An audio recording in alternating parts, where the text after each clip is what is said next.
Okay, so welcome to the panel, Debate as Our Construction and Creation. My name is Steve, I'm from St. John's, as you know. And we have a good panel today with 3 papers, and then we have a respondent. So I'll introduce everybody in the order that they're going to go, and then we will hear from each of them. And we actually have time cards from the audience here, so you can know how much time you're using. So presenting first is Timothy Barr from St. John's. He's a senior majoring in English and rhetoric, and he's been debating since his freshman year. And he works as a consultant at the Campus Writing Center, and his paper is called Constructions of Discourse, the Role of the Judge in British Parliamentary Debate. Presenting next is Katerina Goncalves. She's a sophomore rhetoric major from Boston, and is a peer mentor for Discover New York, which is a freshman orientation seminar at St. John's, and a member of her Hall Council. And her paper is called Race, Debate, and the Construction of the Classroom. And finally, we'll end with Nelson Kizo, who's a sophomore from Dallas, Texas, and he's a triple major in rhetoric, government, and philosophy. He's a second year on the debate team, and he serves on the executive board of the Amnesty International chapter at St. John's, and STAND, which is a student group that focuses on genocide awareness. And he either wants to go into international law or serve on faculty and coach debate. And his paper is called Constructing Minority Absence in Debate. So then our respondent is Dr. Corey Lieberman, and he will be responding to the papers. He has Ph.D. from Rutgers University and is currently an assistant professor in the Department of Communication Arts at Marymount Manhattan College, and studies the issues of social influence in networks that people find themselves embedded from many different perspectives. So, welcome to everybody. We will get started by hearing from Tim Barr. This feels like most weekends when we talk to a panel of 3 people at a debate tournament, so we're quite used to this. So my paper is addressing some problems that I faced in debate. So in conversation with both Nelson and Katerina, we were talking about one of the issues that they're going to talk about a lot more in their papers are how certain types of argumentation are excluded from debate, and so I thought it more of an argumentation aspect. So we were thinking about policy and how policy debate in America allows for language critiques, allows for people in the Louisville Project to identify themselves in the debate round. And I thought about why in BP this wasn't done, and I think that some of the answers that we got were too simple by saying that because most people that participate in debate are white, most people that participate in debate are simply uninterested in this or not persuaded by these arguments don't occur.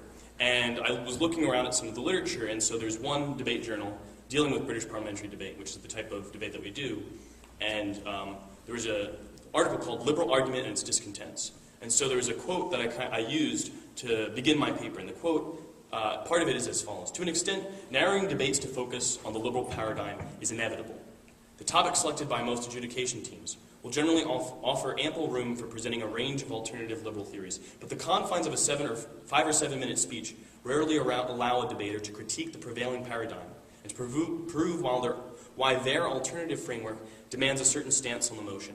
Furthermore, as most debaters adhere to a broadly liberal worldview, debates held within the liberal tradition are most likely to provide arguments that are either congruent with the participants' existing beliefs or credible substitutes for them." So the way I think that the author of this article, Douglas Cochran, thought about it is that this is a subjective choice, that most people just find that these arguments are easier to make, so they're more strategically accessible. But I thought that perhaps there's another way of viewing this issue, which is an issue of discourse.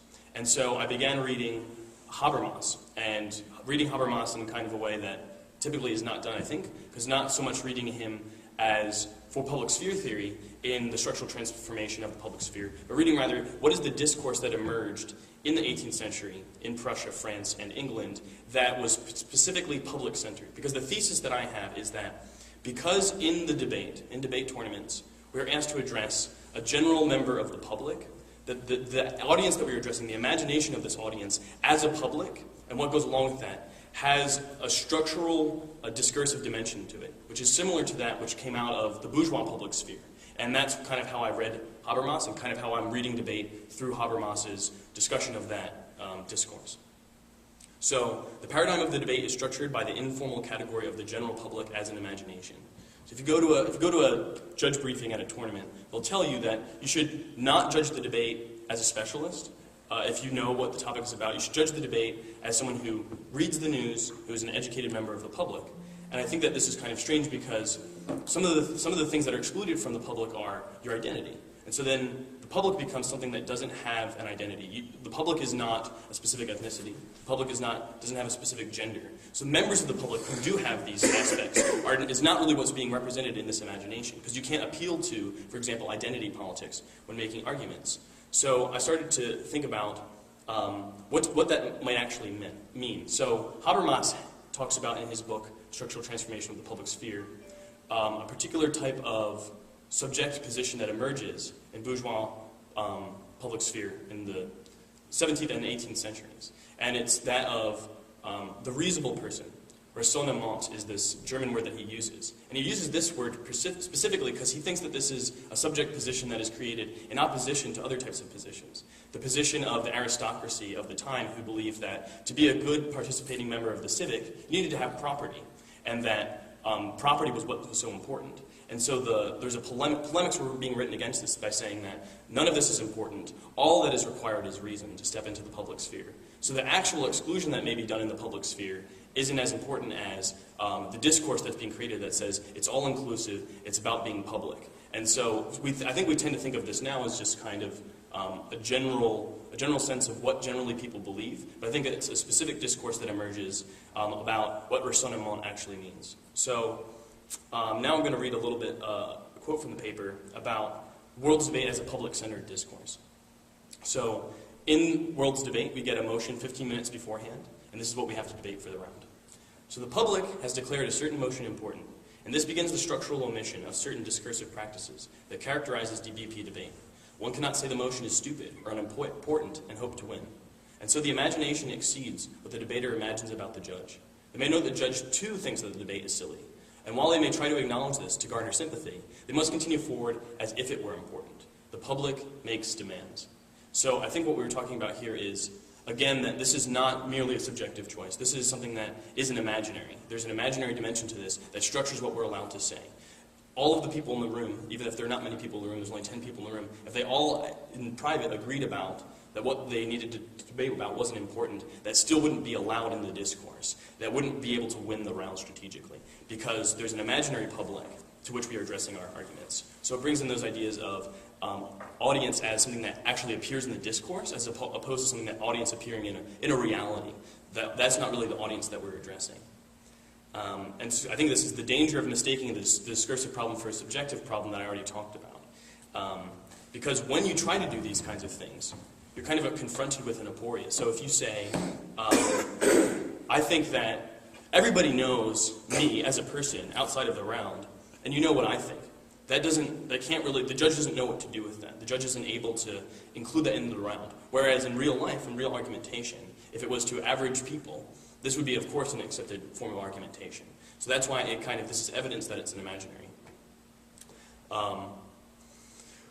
So I think that one of the things to consider in doing this is that some of the dimensions of the problem of this are its actual exclusion of students who are trying to participate in this, who are unfamiliar with this type of discourse, who have less access to it, because really this generalized public is a whitewashed public. It's a public that does not include identity politics. So it excludes your ability to say those kinds of things. And it's frowned upon to mention your place of origin, your experience, your personal experience. These are things that you're told not to do. So ways that we kind of are able to come out this we have to begin with a critical discussion of how this discourse forms, and then we can figure out ways to change or push the discourse, since we can't do it wholesale, as you might be able to do in a form of discourse like policy debate, where you can just bring in argumentations and read them, and everyone is forced to respond to them. People are not forced to respond to arguments. So now a little bit on to the historical parts of it, the reading of the discourse in history. So, again from the paper, just as the aristocracy had found virtue in owning property, because it allowed them to be detached from the muck of the market and professional life, the leaders of the early bourgeois public sphere also found it important to dissociate from economic associations. Of course, this was not possible in reality, but only in discourse. Discourse represents everyone as merely a gentleman or a lady, unless it is decrying a certain socioeconomic role. Its audience is never addressed by profession. The pedant, an enemy of polite society, is everyone that does not know how to think out of his profession and a particular way of life. She is one brought up among books and is able to talk of nothing else. These are quotes from The Spectator by Addison. The value of reading was to be able to discuss something in polite society.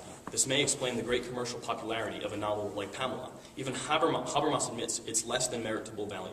The moral weeklies that flooded all of Europe made the mediocre Pamela the bestseller of the century. While some knowledge beyond one's calling and daily word was essential, deep learning was not required. For access into the public sphere, which value a wide but shallow learning. So, the idea being that some of the ways that we do it, I think, resemble this. The fact that you only have 15 minutes to hear about it, and that you aren't allowed to, in debate tournaments, access electronic resources, show that what's being valued in this particular type of discourse isn't your technical knowledge, nor is it your private knowledge. It's this ability to speak widely but shallowly upon anything, which I think, rather than representing any particular type of skill that's applicable to the world, which is sometimes how we justify debate, actually values a particular type of subject position, this bourgeois subject position that emerged from here. Now, I don't believe there's a direct line of from coffee houses in England in the 1700s to now. But I think that it's the similar type of subject position which is valued, as opposed to what's actually being said, what you might actually know. And that kind of poses some challenges to ways that debate might be used for other things like pedagogical purposes or for training purposes, and things that haven't really been addressed in the literature yet. And so I think that those are kinds of things that we haven't quite addressed yet. And so then another problem I think that we see in debate is that it doesn't allow for these critiques, because, and then I'm going to read again from Terry Eagleton's discussion of criticism in England. This is what makes it possible for Eagleton to argue that modern criticism in England was born ironically of political consensus. The ferocious contentions of essayists take place within the gradual crystallization of an increasingly self-confident ruling bloc in English society, which defined the limits of the acceptably sayable. Though English, the Enlightenment, appeals to standards of universal reason, what we have called raisonnement, recalls ideas of democratic discourse and equality. But the criticism itself was typically conservative and corrective, revising and adjusting particular phenomena to its implacable model of discourse. And I think this is something that, again, happens in BP debate, that since what you have to appeal to is the reasonable person, in fact, the reasonable person is an imagination of this type of political consensus, of what people agree upon in the public sphere, and so eliminates a lot of types of argumentation that are quite difficult. I remember in a round in Claremont when Nelson and I were arguing, one of the judges came up to me afterwards and he says, "I agree with a lot of the things you were saying, but you sounded like an anarchist. He said, "You say that the media was being manipulated. What you ought to have said is that the media faces some obstacles in the modern market." And so this type of thing that, even though both of the real people in the round agreed about media manipulation, he said, in the imagination of which we have to measure this by, it sounds like something radical, and therefore it's not persuasive, even though it's persuasive to me as a person.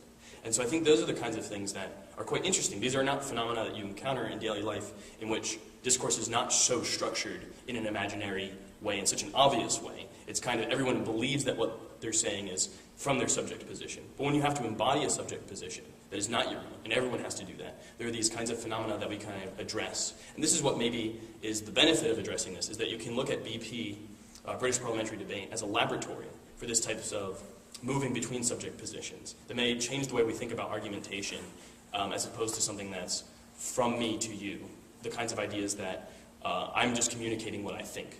That once we separate that kind of out, and we say that here's what happens when nobody believes what they're saying, nobody agrees with this, there's still kinds of ways to judge arguments. I think that was kind of interesting. So there's a lot more that I could talk about, but I think we should maybe go to somebody else now. What's the time that we have? It's like 15 minutes. Okay. Okay, so that's all I have for now.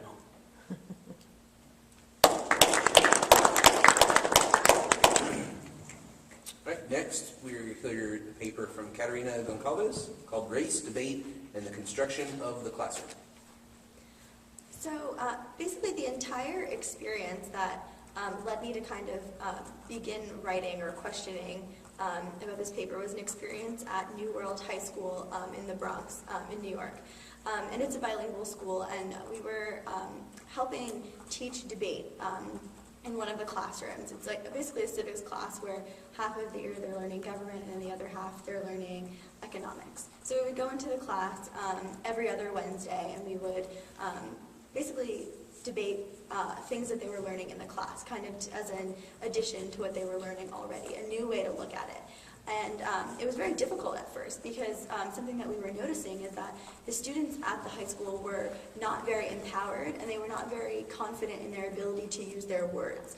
I think it was partly because for most of them, English was a second language, and that in their own neighborhoods, they could live their entire lives without having to speak English. So these are students that in English don't feel that they're able to communicate what they're feeling or thinking accurately. And then also, when you look at their educational experience, they didn't really think of themselves as like smart or able to understand fully what was going on. So we kind of tried different ways to draw them out, and eventually when they kind of got the hang of British parliamentary debate and we had done some exercises with them, we began to tell them to try to make their arguments sexy, which is a mnemonic for making a statement, providing an explanation, and then providing impact. So basically, that's a very simple way to provide some deeper analysis. So instead of just making a statement and leaving it at that and assuming that the audience or the judges understand, you're providing some background for that, and you're basically providing a stronger foundation for your arguments. And we felt that they were at the point that they were able to do that. So we were splitting them off into groups. At first it was extremely difficult to get them to work in groups, but by the time we were up to this exercise, things were a little bit better. But there was this one particular student who said, "I don't know what this is, can you just give me the answer?" And I just said, "No, I'm not going to give you the answer." But I started to ask him questions because he just wasn't interested in looking for the answer. And I thought that was kind of sad to begin with, that he believes that education is the kind of thing where there is one answer that one person knows and that there's no possible way to look at it from other directions. So I asked him, I just said, "Well, how does this motion affect the United States?" And so he's just giving me an answer, and I'm just like, okay, so how would this affect New York as a state by itself? So like, what's unique about it? And he's answering it, and so I'm asking him, "Well, how does this affect your neighborhood?" And so he's giving me more answers, and I'm like, "How does this affect you?" And he's answering the questions again. And I was like, okay, so I just need you to tell me why I care. Why is this important? And so he answers the question, and I just tell him, "Well, I think you just made a sexy argument. You gave me some explanations, and you told me the impact. You told me who this affects, told me why I even care about this, why this is important, why this is something that we're discussing." And he said, I'll never forget this, he said, "Wow, I feel like a door has opened in my brain." And at that point, I began to understand that debate was an educational experience, and that I had felt that in my own personal experience with debate. And it's part of the reason why I continued with debate. But I started to see that for others, it could also be an educational experience. But it's something different, something outside of the experience where there's one answer, or there's an answer where there's a teacher or some person that holds a position of power or experience can tell you. And so I began reading Bell Hooks' Teaching to Transgress.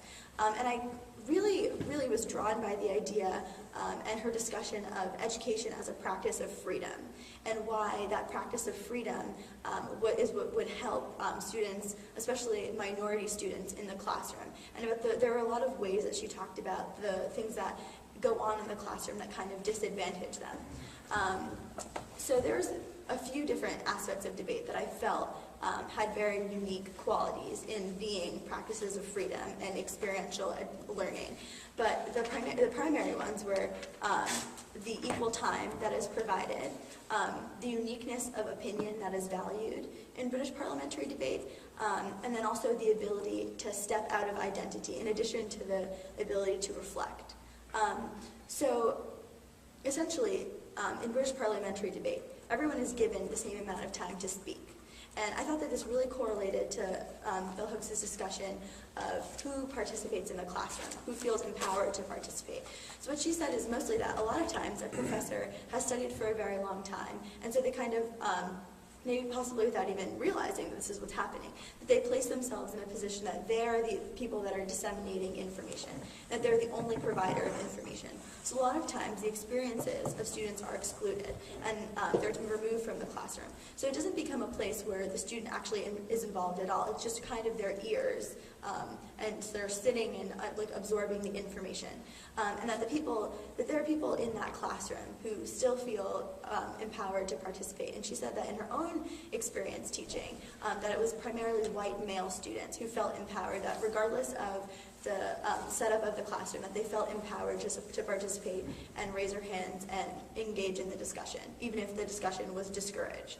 And I thought that that was very interesting, because something that I believe is that debate, given equal time, so having 7-minute speeches for everyone, kind of creates a space where everyone's voice is heard equally. So it's not just who feels empowered to participate or who feels empowered to like engage in the discussion. Everyone is engaging in the discussion, and everyone has that equal opportunity to influence the discussion.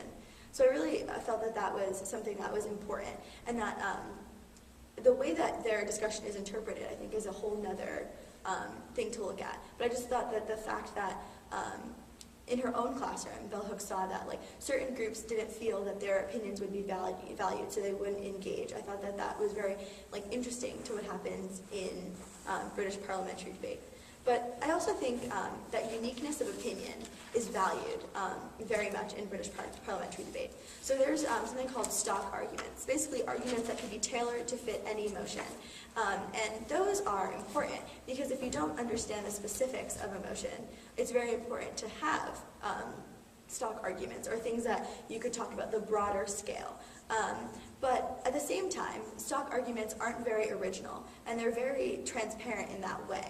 So, for example, that we were debating a motion in practice. This House would militarily intervene in Syria. And I, unfortunately, hadn't read very much about Syria at all. So I didn't really have any clue what I could say specifically about Syria. But what I did was fall back on stock arguments. So I did my best to talk about military intervention and state sovereignty. So those are the kinds of things that, yes, I don't know much about Syria. So it'll be very difficult to win the round without having that specific understanding. But these are the tools that I do have. And maybe these are like the things that I can morph to fit into this debate.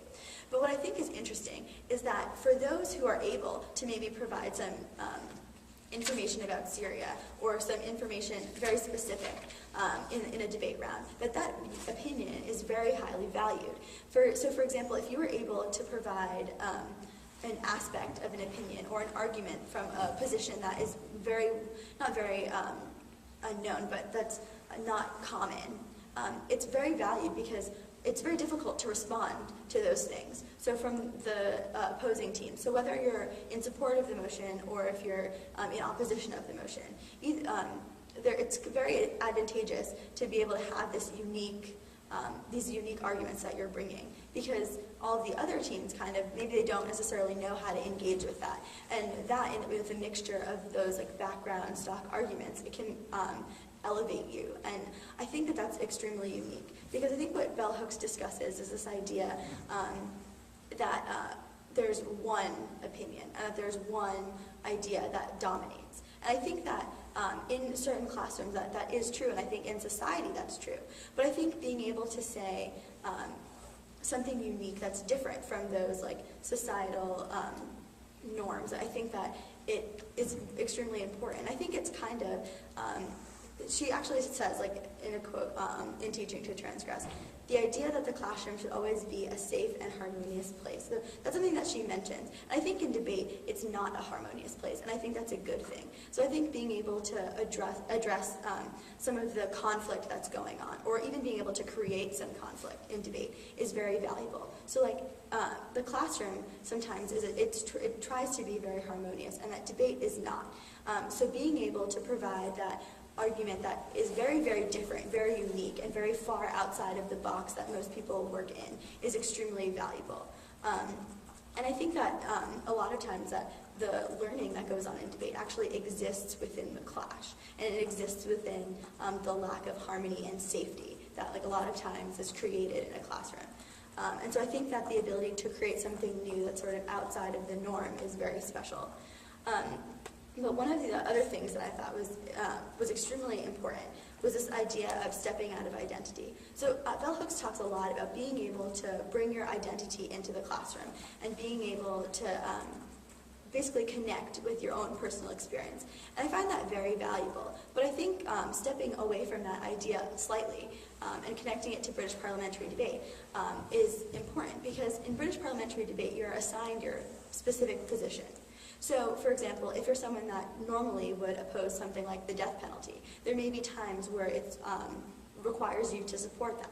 So in that situation, your identity actually can play no part in the debate, but some identity is existing in the debate. So you may not personally support that. What you may do is say, try to understand the type of person that does support the position that you're advocating. So you might say, what kind of people would support the death penalty? Why would they do that? What kind of backgrounds do they have? You know, and so an identity is being represented there. And I think that the educational value of that experience comes from the ability to represent a identity. So I think drawing a motion or a specific topic within the debate and being able to relate it outside of the debate. So the identity may not be your own, but I think being able to relate it to any identity is where the value of debate exists. I think that that's very important. So I think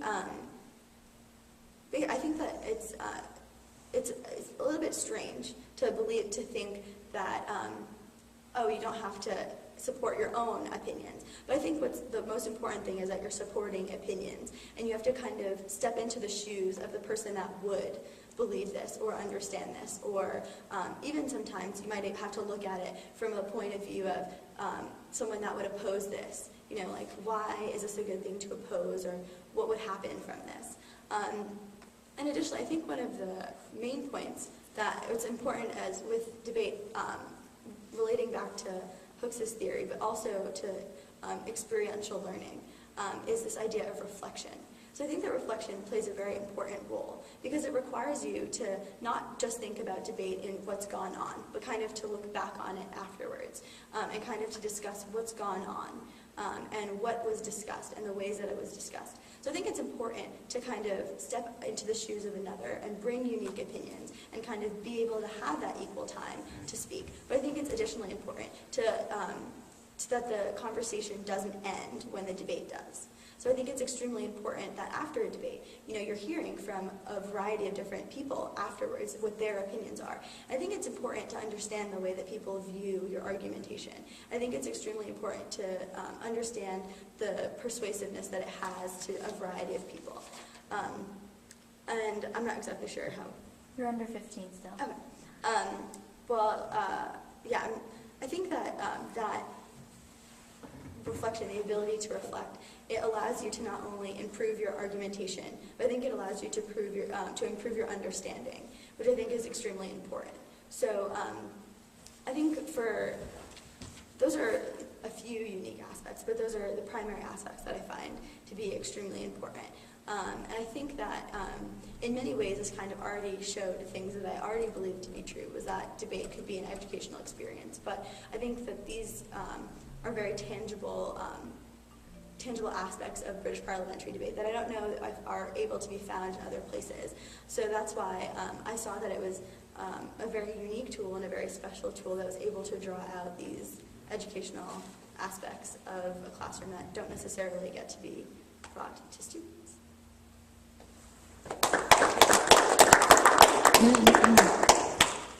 And our last paper on the panel this morning is from Nelson Kizo, and it's titled Constructing Minority Absence in Debate.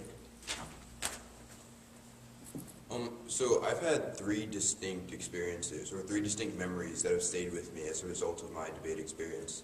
Like Steve said earlier, I've been doing debate on St. John's debate team for 2 years now, but I also did debate for 4 years in high school. And one time at lunch over my junior year, I was talking about the activities I was in with my friends, and we were discussing things, like some political things about like George Bush's presidency and so forth, like whether or not Obama should win. And I was asked a question like, well, how do you know all these, like how do you know all this information? And I told them, well, like oftentimes I'm asked to debate these things for my debate team. Right? And so they asked me like, oh, how did you join the debate team and what other organizations I was doing on campus? I explained to them like the debate team is my primary organization on campus, like I don't really do anything else. So they asked like, why, how come I'm not a part of the African Student Association? Things like that, things that would typecast me into a certain racial genus or something, and I said, like, I just didn't want to be a part of that. I felt that debate was more interesting to me. And so what one of them called me as a result of that is he told me that I was a sellout to my race because I wasn't doing something that was going to specifically advance the races in general. I was just doing something for my own benefit and for myself. And the second experience I had was also my senior year in high school, where, like, in a similar conversation, I was called an Uncle Tom because I was doing debate, and that I was simply a black person who was trying to act white or trying to assimilate most into white culture. And this led me to question whether or not my race was something of my construction, or whether or not it was something I simply had to fit into. And I think as a result of that, and a result of another experience in my freshman year in high school, in college, when I was arguing with Tim at John Jay, it was a semifinal round about racial profiling. And I was the only minority voice to speak, the only African-American voice to speak on the issue. And I looked around in the audience, around 40 to 50 people, and there was not even another African-American debater there. In fact, the only other African-American debater I saw at the tournament was this guy Corey, who was also on our team, and he was judging at the time. So it led me to question, like, how come there aren't as many African-American debaters or African-American students who join activities like debate? Then whether or not there was a certain idiom of belonging that debate was fostering, simply because there are predominantly white faces or Asian faces that would exclude minority debaters. In questioning that, I started to read theorists like Frantz Fanon and Paulo Freire. And the one thing that stuck with me after reading like Pedagogy of the Oppressed and Black Skin, White Mask was this quote by Fanon and Paul Valery. It was that those who own language own the world. And it was interesting to me because I started to think that debate was constructing I started to believe that debate was constructing a certain language, even if it wasn't by intent. And that through this language, there was a certain world within debate that seemed to African American students that they simply could not access because historically it wasn't one that they participated in. So I wanted to question how can we, if there's a way we can change this idiom of belonging to one that can foster more African American debaters to join and also stay in debate.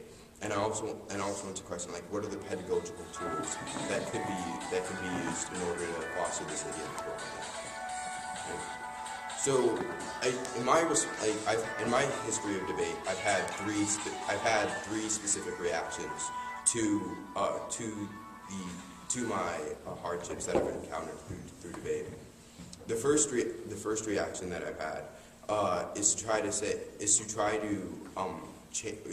show that, like, or to try to assimilate into the culture of debate in and of itself, and to try to be as white as possible, or like to try to just fit in without having any noticeable difference. I felt that this reaction, in my perspective, was problematic because I felt like no matter what there was, there was always going to be a noticeable difference, simply because I am of African American descent and I have a different narrative to explain in my story or what I find persuasive. Right? But like Tim said when he discussed public sphere theory, there's a certain thing. Like my narrative necessarily can't be considered acceptable or persuasive when it comes to the judge in British parliamentary format, because they're supposed to look at it through the scope of like what's acceptable or what's persuasive to the average intelligent person. And when you consider when you picture what the average intelligent person is, you usually don't picture it as somebody who's going to be of African American descent, who will find the theories of the radical theories of Frantz Fanon or Paulo Freire as something that's going to be persuasive to them. So in trying to establish in trying to set myself into a culture without having a noticeable difference, yet still trying to identify with myself as a person of a certain race, I found it very difficult because I don't think that I could fully explain or effectively communicate what my feelings were about a certain issue unless I simply assimilated my thoughts, or I tried to modify my thoughts or moderate my thoughts into what was already considered acceptable and persuasive. I think this is problematic because I don't think persuasiveness should be defined by a single race or a single culture. I think that persuasiveness can spread beyond race and spread beyond culture. But within the British parliamentary format, I think that the harms and like the limitations that they put on the judge limit that in a significant way. I want to read you a quote from my paper.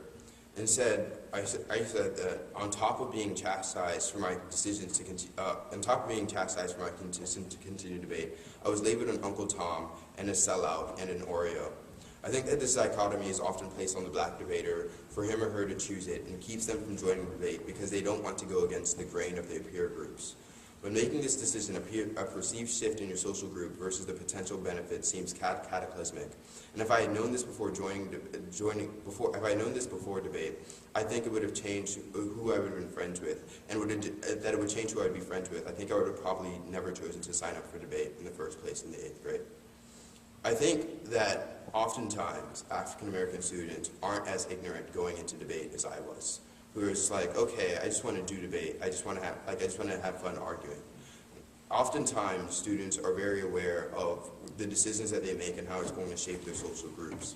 And oftentimes, as a result of this, they don't want to join debate because they see that it will take them away from a perceived race or a perceived social group that their race is dominant in, and put them in a social group where it's majoritarily white, and that they'll have to conform to that dialogue. And I think that's something that will be particularly scary. Also, but I feel like that reaction can only come when the African American student finds acceptance into the debate culture. I feel like oftentimes African American students don't find acceptance in that debate culture because they feel excluded, or they feel that this is a foreign land to them. Like, these are people that they don't know, right? So and oftentimes I feel like this can happen in places like in the South, or like in my hometown of Richardson, Texas, where there are very strong racial divides still existing, but they're ones that are not spoken of. So when you walk into a cafeteria and you see mostly African American students at one table and mostly Caucasian students at another table, you tend to gravitate towards one of African American students, and you tend to stay away from one to predominantly Caucasian.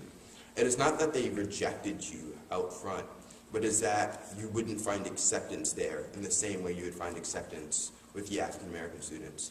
And I think the same thing applies to debate, is that you won't find as much acceptance in a debate culture as you would find, say, if you joined the African Students Association, or something that typecasts you into a certain race, or makes you belong, or makes you feel as if this is what you are, this is what you must advocate for. And I feel like that has its own problems, because then individuals or minority students never want to go beyond what is their race and think in a way that can transcend racial lines. The second biggest problem that I've had or the second focus that I've had in terms of debate is to try to say that minority retention or minority participation in debate will simply increase over time. That the game of race is simply one that I can't win right now by myself, and neither can my African American peers. But it's one that time is working to heal. So if we look at times from the 1960s, where there were about 3 African American students enrolled at Harvard, to now, it's saying that time is simply going to be the one that solves these problems. The reason I decided to step away from that line of thinking, or didn't consider this acceptable, was because I felt that in this instance I was simply a sacrificial lamb, essentially, or just one who is a tokenistic representation of an African American student who is just there to fulfill time's goals, so that it could reach its larger goals and so it could reach longer lasting goals. So I didn't think that I should be somebody who is only there to fulfill a goal for somebody else, and that I had my own goals and things that I wanted to accomplish within debate. However, I felt that if I had my own goals for debate, and that sometimes didn't fit in within time's goals, then I was somehow restricting other African American students from joining later on, because I wasn't just simply following the plan that was supposed to be laid out for me. I think when you view race as something that time is always going to be the corrective for, instead of what you can be the corrective for, I feel like you're going to always be restricted in your actions, and the actions that you feel are acceptable to take, and the actions you feel are acceptable to make also. And lastly, I feel like the third reaction that I've had was that one of this radicalization or what I feel is a radicalized version or radical decision or construction of your debate.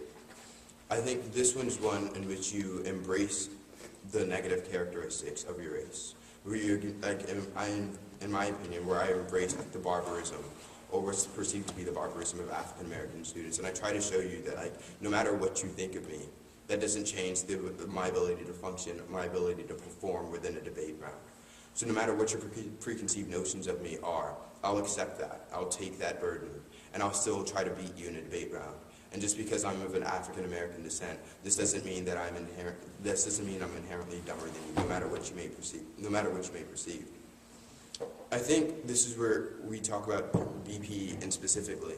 And I think this is harmful. This is a hard view to achieve in British parliamentary debate for radical African American debaters, because within the BP circuit itself, there's no room to critique the actual form of debate that you're doing within the circuit. The only time I can critique it is a time like right now, where I'm speaking before a panel, and the only three people who are participating in British parliamentary debate that are in this room are us three right here. I feel when you try, so there are things such as like the Louisville Project and CX and policy debate, where they've allowed for things like this. They've allowed for the critique of the debate within the debate culture. And I think that has done a great deal to increase minority participation. Because oftentimes, like in the movie Resolve, they were saying, one of the African American students said, like, one of the reasons that he does debate is because he feels that he can assert himself and try to change the culture within the debate itself. But I feel like that aspect of it is always going to be lost in BP, because you always have to appeal to a certain general audience. You can't say this format is stupid. You can't say that, like, what we're debating is stupid and we should debate something else that's real. Because no matter what the topic is, like Tim told you, like, the public has decided that this is what's important. So even if the topic was to call on you to discuss, like, Herman Cain's 909 tax policy, you can't say that this isn't as important of an issue as debating why we don't have minority participants in debate, even though I would say that it's not as important an issue, right? Because but you can't say that. You always have to adhere to, like, what's been deemed important for you to say, right? And so in this radical view, I feel like the African American debater will feel that he doesn't have a voice to discuss what he wants to discuss. And what he wants to discuss is always going to be suppressed by a larger voice. And the larger voice telling him what to argue, and a larger voice telling him what is important. And oftentimes that voice is often going to be a white voice who's the chief adjudicator of the tournament, telling him that this is something that you need to do because I found it important. And so I feel like those are the three responses that I've had to debate, and what I felt were problems within all three voices. So I've questioned whether or not there was a pedagogical term or a way in which, like, debate could foster an idiom of belonging to accept all three responses. And there are probably other responses that other African American debaters have had that I haven't had yet. But I still wonder if, like, there's something that can be done to foster a realm of inclusion without saying, like, forcing African American debaters to be in debate.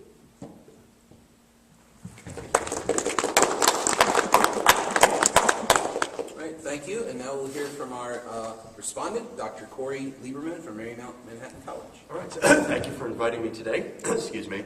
And one interesting thing that I would definitely argue, and for those of you in the audience, I would try to claim a copy of these papers. If I had known this was an undergraduate panel, with the exception of some grammatical issues, they are two clearly at the graduate level, and I would argue that one of which was clearly at the Ph.D. level. I'm not even joking, just the things that you brought into it and just the verbiage that you used and the arguments that you made and the theories that back this up, just really, really well done work.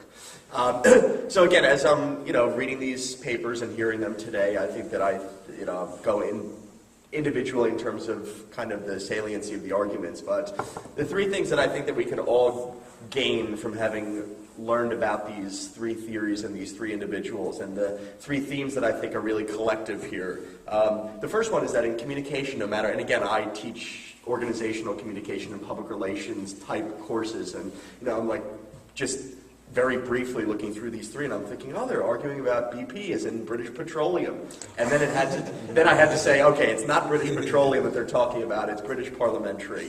But again, what I'm trying to do is, how could we link the idea of debate to any area of communication, whether it's interpersonal, small group, organizational, public.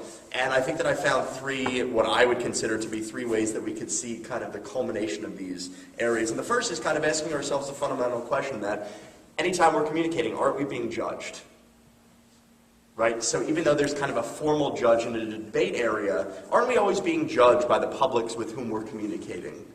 The second is, aren't we always kind of both the creator of and consumer of identity? I think that one thing that really is an area that kind of is clearly interwoven into all three of these arguments is the issue of identity, whether it's black identity, whether it's the identity of the Bronx high school that you were talking about, and whether it's just kind of the identity that is omniscient, kind of omnipresent there in terms of Tim's argument earlier. So the idea that we're always being judged, that we are always both the creators and consumers of identity, and the third is really the idea of imagination that I really loved, that was really clearly spoken about in two papers and almost an ad hoc argument in the third paper. But the idea is that aren't we always operating in some imagined space that's not always objective, that really forces us to use communication and, kind of human behavior a little bit differently than if something was unimagined. Right? Think about how much imagination brings some creativity and curiosity to this whole communication nomenclature.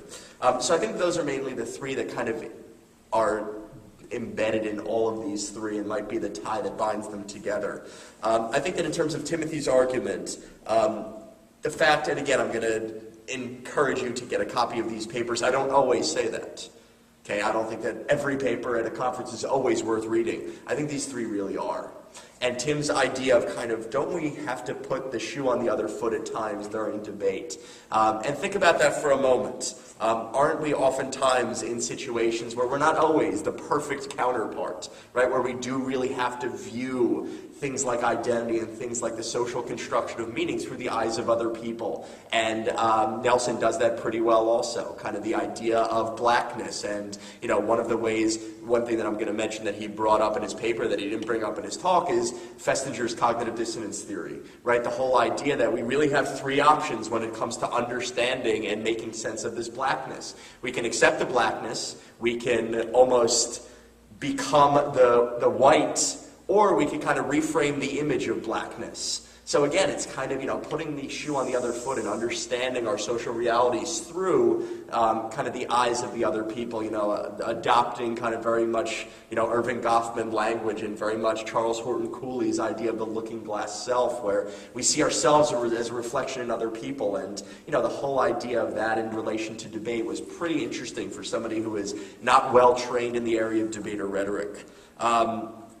And the second thing that he speaks about, Tim, is debate as experiential learning, as that we kind of understand our role and the roles of others through experience. And again, in the world of public relations, this happens all the time, right? There would be no such thing as a PR practitioner if they didn't understand what this experience was like through the eyes of them. Right? So again, when I'm thinking about BP as British Petroleum, right? In terms of a PR perspective, how do we frame an apology, right, after the BP crisis a few years ago? How do we frame this if we ourselves have not experienced it? Right? How do we kind of step outside of the box and make sense of things if we ourselves are not part and parcel of that experience? And third, which I think was tremendous in Tim's paper, was the idea of this imaginary audience. Right? And again, the way that he frames imaginary audience is not that they don't exist, but rather that we don't really know what they are nor who they are. Okay, and almost we have to kind of proactively assume that we are talking to an audience who, again, in terms of debate, the major thing that is different between debate and just everyday interpersonal interaction is that they really have to be almost an impartial judge. Right, as debaters, we, given 15 minutes and not given access to electronics and really having to, create these arguments from the ground up. And again, can I assume that you guys have no idea about what the issue of debate is prior to that? Think about how that reframes things, right? Think how that forces us to use imagination. Then we get to Katerina's paper, which I think, again, was one of the greatest things about her argument that she didn't have enough time to bring up here was her idea of what she called rationality. Right? When we think about what does it mean to be rational, right? We argue that for the most part our ideas and our behaviors are rational. Right? But again, in the world of debate, things cannot be pristinely rational. If for no other reason, it's because we don't have access to all the information or people that we would need. So again, it's kind of, and I don't know if any of you are familiar with James March and his areas of decision making, but he argues that really never are we purely rational nor purely irrational, but he calls it bounded rationality. That our rationality, our ways of doing are bound by certain things, right? They're bound by time, they're bound by space, they're bound by knowledge. They are, according to Katerina, bound by imagination. Right? On one hand, we have imagination as something that is beneficial, but on the other hand, we have imagination is something that becomes very problematic in our communication. So again, I think that, framing debate and social discourse as something that is on one hand problematic, but on the other hand opportunistic, really plays into this idea of rationality and really reframing what does it mean to be rational. And really what I liked most about not only your paper but about your discussion today is the idea that, very similar to what Tim and Nelson were talking about in terms of stepping outside of identity for a moment, right? Really becoming somebody who maybe we're not. And when I read this, I kind of, again, I Googled it, yes I did. I Googled some examples of where we might see these manifested. And I found two really good examples of marketers. Marketers, one of whom was in the world of alcohol, right, trying to market alcohol. And another individual who was trying to market the idea of safe sex practices.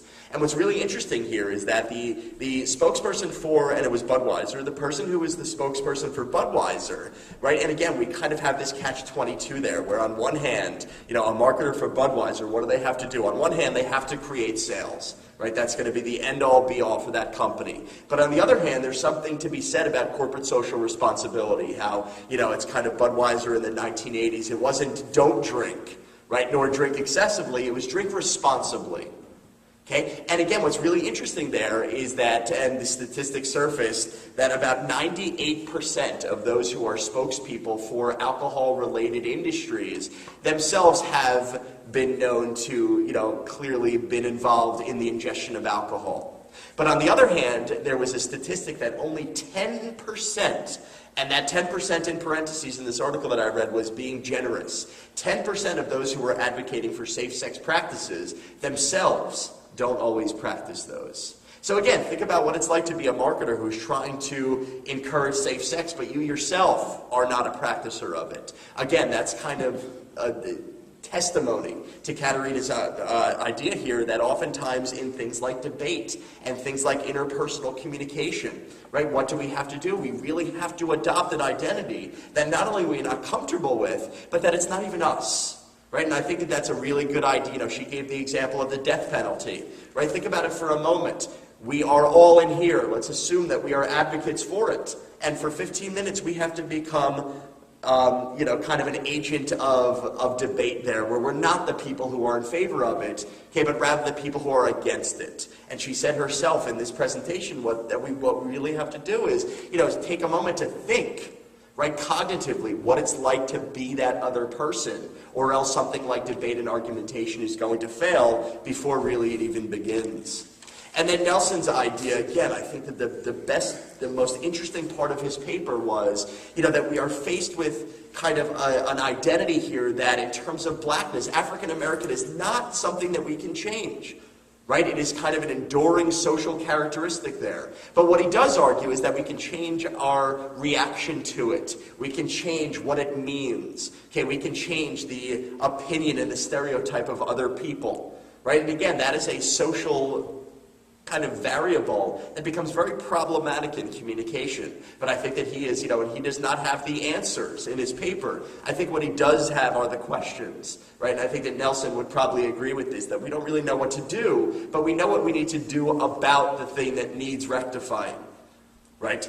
And again, the very, very good link between sociology and communication here, the idea of cognitive dissonance theory, that what happens when our attitudes and behaviors are not in sync with one another, right? What if we become a particular communicator just because the attitudes of people are kind of different, right? How do we make sense of this? And again, I argued this earlier. Do we just accept what you call blackness? Do we refute what we call blackness? Or do we kind of reframe what it means, right? What that kind of terminology means. And then again, and maybe hopefully you can, in maybe answering the question of the other participants here, maybe you could really answer for us, what one thing that Nelson really does toward the end of his paper that is astronomically intelligent, right, is differentiating the idea of what I am from who I am. Right? Because what I am is inherently racial. It is inherently stereotypical. It's inherently based on things like gender and all the sociological variables that we know are present. Right? But there's a striking difference between what I am and who I am, and how this gets espoused in things like debate. And again, I think that these three were just amazing. The fact that you're undergrads, you're a sophomore. To think that a sophomore could write a paper like this. Just amazing, and clearly it was a reflection of Steve, and I think that you need some applause here also. Just the fact that students can write a paper. Think about it for a moment. Just the words and the arguments that these three made and how they tied everything together. I didn't leave any of these three presentations asking myself, well, what's the point of this? That is so, so rare as an undergrad, so I think that the three of you ought to smile. Okay, so again, hell of a job. So, if it's okay with the chair, I think we should open it up for some discussion. Absolutely. Any questions or comments from the panel? Or